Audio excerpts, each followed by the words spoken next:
من بين الاخطاء اللي وقفنا عليها اللي طحنا فيها كانت بعض المجاملات في بعض الاختيارات. بحالاش؟ انا قلت لك كاين بعض المجاملات. علاش ندينا لاعب هو راجع مع عمليه جراحيه؟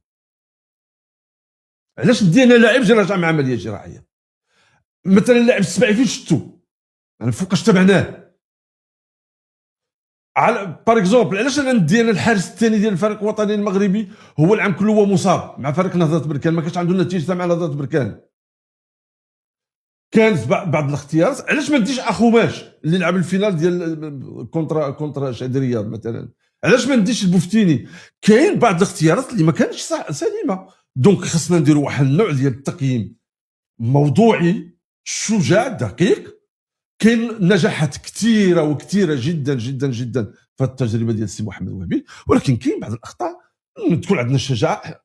لاحظ معايا السي حمزه، واش كاين شي واحد فينا احنا في المغرب خرج كيقول لك الحكم الله راه ظلمنا والحكم راه دار لينا والحكم راه كنا شنو كنتقدوا اولادنا، اولادنا لا على مستوى اللاعبين ولا على مستوى وكانت واحد لمسه يد فيها وعليها ماشي مشكل، فيها نقاش. لا فيها نقاش، ولكن حكيمي براسو كان فيه نقاش اليوم.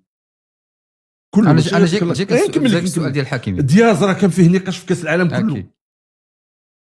انا ما جايبش لاعب ريال مدريد باش يعطيني 2 اسيست ولا 3 ولا 4. انا ملي كنجيب شوف ديمبيلي اللي جبنا من باريس سان جيرمان شنو داير. نكملوا نقطه ديال المجاملات وغنجي لديال. شوف مبابي اللي جبناه من ريال مدريد اللي ما كانش كيلعب في الدورات الاخيره، ياك ما كان مغضوب عليه ولا ما عرفتش واقع عليه ديك المسألة. شوف كيف كان.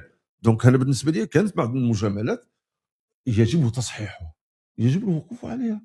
هنا غنطويو الصفحه ديال كاس العالم وندوزو بحال كاس افريقيا باستراتيجيه واضحه، لان اللقب ديالنا خصنا نحافظوا عليه كرويا. واخا سي محمد المغودي مستوى ابراهيم دياز اللي عطى 4 ديال التمريرات في المونديال، صنع 4 ديال الاهداف، المستوى ديالو اجمالا في هذا المونديال سي بغاوي احسن ما نهضرش. ولكن شوف دياز كيلعب في ريال مدريد، خصنا نقارن المردود ديالو مع اللاعبين اللي كيلعبوا معاه في ريال مدريد. واش الاداء ديال دياز دابا هو الاداء ديال مبابي راه ماركي 8 ديال البيوت. واش انت السي دياز انت عطيتني ديك 2 اسيست وي عطيتني ديك 2 اسيست اللي يمكن يعطيها اي لاعب مع كنداوي، ولكن واش هذا هو اللي كنت نطالب منك انا؟ ما عطيتنيش قيمه لاعب ريال مدريد لا في كاس افريقيا لا دابا. دونك ما تكونش هذه المجامله الى درجه انه يكون ضامن الرسميه ديالو.